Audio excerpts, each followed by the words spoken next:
بسم اللہ الرحمن الرحیم الصلاۃ والسلام علیک یا نبی اللہ۔ آج انشاءاللہ الرحمن ہم درس مقدمہ مشکات میں درس اصول حدیث میں صحیح حدیث کی شرائط میں سے بعض کے متعلق سننے کی سعادت حاصل کریں گے۔ حدیث صحیح کی 5 شرائط آپ پڑھ چکے ہیں۔ نمبر 1، اس کے تمام راویوں کا عادل ہونا۔ نمبر 2، تمام راویوں کا ضابط ہونا، اس کی سند متصل ہو اور وہ حدیث شاذ بھی نہ ہو اور معلل بھی نہ ہو۔ ان 5 شرائط میں سے 3 شرائط کے متعلق ہم ما قبل میں بالتفصیل پڑھ چکے ہیں۔ سند منقطع کب ہوتی ہے، انقطاع کے اعتبار سے کتنی اقسام بنتی ہیں، یہ سب کچھ ہم ما قبل میں پڑھ چکے۔ اسی طرح شاذ اور معلل کے متعلق بھی ہم ما قبل میں پڑھ چکے۔ آج انشاءاللہ الرحمن یہ جو 2 شرطیں ہیں کہ اس کے راویوں کا عادل ہونا اور ضابط ہونا، اس کے متعلق سماعت کرنے کی سعادت حاصل کریں گے۔ راویوں کا عادل ہونا یعنی راویوں کے اندر عدالت پائی جائے۔ عدالت کیا ہوتی ہے؟ تمہیداً اور مختصراً اس کو آپ یوں سمجھ سکتے ہیں کہ عدالت کے اندر 2 چیزیں آتی ہیں۔ نمبر 1 تقوی۔ تقوی کس کو کہتے ہیں؟ شرعاً ناپسندیدہ چیزوں سے بچنا۔ اور نمبر 2 مروءت۔ مروءت مختصراً اور تمہیداً اس کا معنی یہ ہے عرفاً ناپسندیدہ چیزوں سے بچنا۔ تو اب عدالت کا معنی کیا ہوا کہ راویوں کے اندر ایسی کوئی چیز نہ ہو جو شرعاً بھی ناپسندیدہ ہو اور عرفاً بھی ناپسندیدہ ہو۔ ایسی چیزوں سے راوی پاک ہوں۔ وہ کون کون سی چیزیں ہوتی ہیں اس کے متعلق بالتفصیل انشاءاللہ تبارک و تعالی ہم پڑھتے ہیں۔ تقوی کے لغوی اور اصطلاحی معنی کیا ہیں؟ تقوی کے لغوی معنی ہیں کسی چیز سے بچنا یا کسی چیز سے ڈرنا، جبکہ اصطلاحی معنی ہے امتثال الاوامر واجتناب النواہی، یعنی جو اللہ اور اس کے رسول نے حکم دیا ہے اس پر عمل کرنا، اور اللہ رسول نے جن چیزوں سے رکنے کا حکم دیا ہے ان سے بچنا۔ یہ تقوی کے اصطلاحی معنی ہیں۔ مصنف رحمت اللہ تعالی علیہ نے تقوی کی وضاحت کرتے ہوئے فرمایا ہے کہ تقوی برے کاموں سے بچنے کا نام ہے۔ مثلا شرک۔ شرک کس کو کہتے ہیں؟ اس کے متعلق ایک تفصیلاً ویڈیو بنائی جا چکی ہے، آئی بٹن میں کلک کر کے آپ اس کی تشریح اور توضیح دیکھ سکتے ہیں۔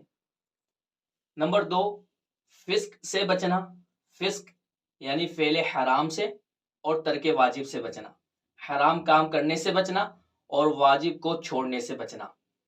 نمبر 3 بدعت سے بھی بچنا۔ ان 3 چیزوں سے بچنا مصنف فرماتے ہیں یہ تقوی کا معنی ہے۔ آگے مصنف رحمت اللہ تعالی علیہ نے ایک اختلاف کا ذکر کیا ہے کہ تقوی کے لیے گناہ صغیرہ سے بچنا ضروری ہے یا نہیں۔ بعض علماء کے نزدیک ضروری ہے۔ ان کے نزدیک وہ شخص متقی نہیں جو گناہ صغیرہ سے نہیں بچتا، جبکہ صحیح قول کے مطابق تقوی کے لیے گناہ صغیرہ سے بچنا ضروری نہیں۔ یعنی اگر کوئی گناہ صغیرہ سے نہیں بچتا تو اس کا یہ مقصد نہیں کہ وہ متقی نہیں۔ کیوں؟ کیونکہ گناہ صغیرہ سے بچنا یہ انسانی طاقت سے باہر ہے، اور اللہ تبارک و تعالی ہر اس چیز کا مکلف نہیں کرتا، ہر اس چیز کا حکم نہیں دیتا کہ جو انسان کی طاقت سے باہر ہو۔ لہذا معلوم ہوا، نتیجہ یہ نکلا کہ گناہ صغیرہ سے بچنا متقی ہونے کے لیے ضروری نہیں۔ ہاں، گناہ صغیرہ پر اصرار کرنے سے بچنا یہ ضروری ہے۔ گناہ صغیرہ پر اگر اصرار کیا جائے، یعنی ایک گناہ کو کم از کم 3 مرتبہ کر لیا جائے، تو گناہ صغیرہ 3 مرتبہ کر لینے کی وجہ سے وہ گناہ کبیرہ بن جاتا ہے۔ لہٰذا متقی ہونے کے لیے، تقوی کے لیے یہ بات ضروری ہے کہ گناہ صغیرہ پر اصرار نہ کیا جائے۔ اب جو باتیں ہم نے پڑھی ہیں اس کو عبارت سے حل کرتے ہیں۔ مصنف رحمۃ اللہ تعالی علیہ فرماتے ہیں، شرح شروط الصحت، صحیح حدیث کی شرائط کی وضاحت۔ العدالت والعدالت ملکۃ فی الشخص تحملہ علی ملازمۃ التقوی والمروءۃ۔ عدالت کسی بھی انسان میں ایک ایسا وصف ہوتا ہے، ایک ایسی صفت ہوتی ہے، تحملہ جو اس کو ابھارتی ہے، علی ملازمۃ التقوی والمروءۃ، تقوی اور مروءت اختیار کرنے پر۔ مروءت کا اگر آسان الفاظوں میں ترجمہ کیا جائے تو مردانگی، یعنی جو وصف اس کو تقوی پر اور مردانگی پر ابھارے، اس وصف کا نام عدالت ہے۔ اب عدالت میں یہاں پر 2 چیزیں بیان کی گئی کہ عدالت وہ وصف ہے جو تقوی پر اور مروءت پر ابھارتا ہے۔ اب تقوی کس کو کہتے ہیں؟ مصنف رحمۃ اللہ تعالی علیہ اس کی وضاحت فرماتے ہیں۔ فرماتے ہیں التقوی والمراد بالتقوی اجتناب الاعمال السیئۃ، اور تقوی سے مراد برے اعمال سے بچنا ہے، من الشرک یعنی شرک سے، والفسق اور فسق سے، والبدعۃ اور بدعت سے۔ ایسا کام کہ جس کی شریعت میں کوئی اصل نہ ہو، ایسا کام ایجاد کرنا بدعت کہلاتا ہے۔ تو تقوی کے لیے 3 چیزوں سے بچنا ضروری ہے، شرک سے، فسق سے اور بدعت سے۔ آگے مصنف فرماتے ہیں وَفِي الْإِجْتِنَابِ عَنِ الصَّغِيرَةِ خِلَافٌ، اور گناہ صغیرہ سے بچنے میں اختلاف ہے، یعنی تقوی میں گناہ صغیرہ سے بچنا لازمی ہے یا نہیں، اس بارے میں علماء کا اختلاف ہے۔ مصنف رحمۃ اللہ تعالی علیہ فرماتے ہیں والمختار عدم اشتراطہ، اور مختار قول، صحیح قول، پسندیدہ قول، درست قول، وہ گناہ صغیرہ سے بچنے کی شرط کا نہ ہونا ہے، یعنی تقوی کے لیے گناہ صغیرہ سے بچنے کی جو شرط ہے، اس شرط کا نہ ہونا یہ پسندیدہ قول ہے۔ لہذا اگر کسی شخص سے کبھی کبھار گناہ صغیرہ سرزد ہو گئے تو اس کی وجہ سے وہ متقی ہونے سے نہیں نکلے گا۔ کیوں؟ لخروجہ عن الطاقت، کیونکہ گناہ صغیرہ سے بچنا یہ انسان کی طاقت سے باہر ہے۔ الا الاصرار علیہا لکونہ کبیرۃ، ہاں گناہ صغیرہ پر اصرار کرنے سے بچنے کی شرط کا ہونا یہ ضروری ہے، یعنی تقوی کے لیے ضروری ہے کہ وہ گناہ صغیرہ پر اصرار نہ کرتا ہو، لکونہ کبیرۃ، کیونکہ گناہ صغیرہ پر اصرار کرنے سے گناہ صغیرہ کبیرہ بن جاتا ہے۔ یہاں پر جو الا حرف استثناء آیا، اس کے ذریعے والمختار عدم اشتراطہ سے استثناء کیا گیا، تو عبارت یوں بنے گی کہ صغیرہ سے بچنا تقوی کے اندر شرط نہیں ہے، ہاں تقوی کے اندر تقوی کے لیے گناہ صغیرہ پر اصرار کرنے سے بچنا ضروری ہے۔ مصنف رحمۃ اللہ تعالی علیہ آگے مروءت کی وضاحت کر رہے ہیں۔ فرماتے ہیں والمراد بالمروءۃ، اور مروءت سے مراد یہ ہے کہ التنزہ، بچا جائے، عن بعض الخصائص، ان بعض گھٹیا چیزوں سے، والنقائص، اور ان بعض عیوب سے، التی ہی خلاف مقتضی الہمت والمروءۃ، جو مقتضی ہمت اور مروت کے خلاف ہیں۔ مثل بعض المباحۃ الدنیۃ، مثال کے طور پر بعض وہ جائز کام جو کہ ناپسندیدہ ہیں، کالاکل والشرب فی السوق، جیسا کہ بازار میں کھانا یا پینا، والبولی فی الطریقی، اور راستے میں پیشاب کرنا، وامثالی ذالکا، اور اسی کے مثل دیگر کام کرنا، جیسا کہ راستے میں کھلے سر کے ساتھ چلنا، یا ننگے پاؤں چلنا، یا لطیفے سنانے کی کثرت کرنا، یہ تمام کام مروت کے خلاف ہیں۔ لہذا اگر کوئی راوی یہ کام کرتا ہوگا تو اس کے اندر مروت نہیں پائی جائے گی، جب اس میں مروت نہیں پائی جائے گی تو اس میں عدالت نہیں پائی جائے گی، لہذا ایسا راوی عادل نہیں ہوگا۔ تو عدالت کے لیے دو چیزیں ضروری ہے، نمبر 1 تقوی اور نمبر 2 مروت۔ اب آگے مصنف رحمت اللہ تعالی علیہ ایک فرق بیان کر رہے ہیں کہ حدیث کی روایت کرنے کے لیے راوی کا عادل ہونا ضروری ہے، اسی طرح گواہی دیتے وقت گواہ کا عادل ہونا بھی ضروری ہے۔ ان دونوں میں کیا فرق ہے؟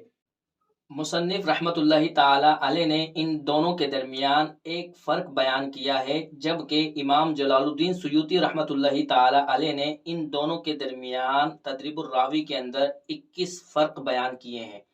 مصنف فرماتے ہیں کہ عادل فی شہادت کے لیے آزاد ہونا ضروری ہے، غلام گواہی نہیں دے سکتا، جبکہ جو روایت کے اندر عادل ہوتا ہے یعنی راوی، وہ آزاد بھی ہو سکتا ہے، یعنی روایت کرنے والا راوی آزاد بھی ہو سکتا ہے اور غلام بھی ہو سکتا ہے۔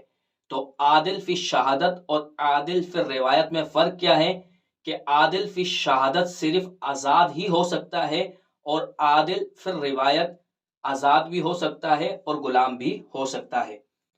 مصنف رحمت اللہ تعالی علیہ فرماتے ہیں عدل الروایتی عام من عدل شہادتی، روایت کا عادل ہونا یہ عام ہے شہادت کے عادل ہونے سے۔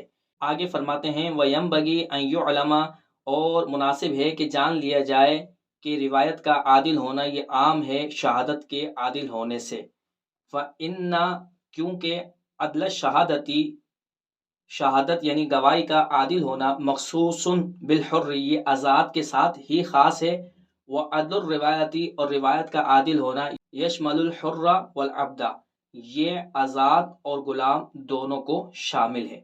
مصنف رحمت اللہ تعالی علیہ کی عبارت سے ایسا لگ رہا ہے کہ ان دونوں کے درمیان عموم خصوص مطلق کی نسبت ہے، یعنی عادل فی شہادت یہ خاص ہے اور عادل فی روایت یہ عام ہے، حالانکہ ایسا نہیں، ان دونوں کے درمیان عموم خصوص من وجہین کی نسبت ہے۔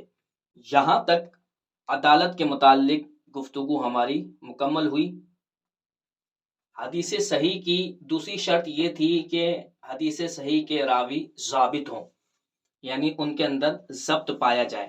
مصنف رحمت اللہ تعالی علیہ ضبط کی تعریف بیان فرماتے ہوئے تحریر کرتے ہیں والمراد بالضبط، اور ضبط سے مراد حفظ المسموع، سنی گئی حدیث کو یاد رکھنا ہے، وتثبیتہ، اور اس کو محفوظ کرنا ہے، من الفواتی، فوت ہونے سے، والاختلال، اور بگاڑ سے، بحیث، اس حیثیت سے، اس طرح کہ یتمکنو، راوی قادر ہو، من استحضارہ، اس کو بیان کرنے پر قادر ہو، یعنی جب چاہے وہ اس حدیث کو جو اس نے سنی ہے اس کو اس انداز میں اس نے محفوظ کیا ہو کہ جب چاہے اس کو وہ بیان کر سکے۔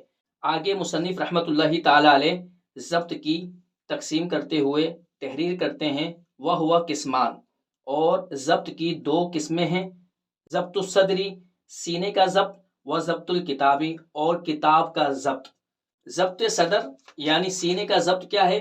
بحفظ القلبی، کہ دل سے اس کو یاد کرنا، ووعیہ، اور اس کو محفوظ کرنا، یعنی منہ زبانی حدیث کو یاد کرنا، اس کو ضبط صدر کہتے ہیں۔ وضبط الکتابی، اور ضبط کتاب کیا ہے؟ بصیانتہ، اس لکھی گئی حدیث کو محفوظ رکھنا، عندہ، اپنے پاس، الی وقت الاداء، ادا کرنے تک۔ راوی جب حدیث سنتا ہے تو اس کو محفوظ رکھنے کے دو انداز یہاں سے بیان کیے جا رہے ہیں۔ ایک انداز تو یہ ہے کہ راوی کا حافظہ اتنا اچھا ہے کہ وہ سنی ہوئی حدیث کو لکھتا نہیں ہے بلکہ زبانی یاد کرتا ہے، اس کو کہیں گے ضبط الصدری، یعنی سینے کا ضبط۔ اور بعض راوی ایسے ہوتے ہیں کہ جو اپنے حافظے پر اکتفا نہیں کرتے، اپنے حافظے پر بھروسہ نہیں کرتے، بلکہ جو حدیث انہوں نے اپنے شیوخ سے سنی ہوتی ہے اس کو وہ لکھ لیتے ہیں، اور جب حدیث سنانے لگتے ہیں تو جو لکھی ہوئی حدیث ہے اس کو وہ سنا دیتے ہیں۔ اس کو کہتے ہیں ضبط الکتاب، یعنی کتابت کے ذریعے حدیث کو محفوظ کرنا۔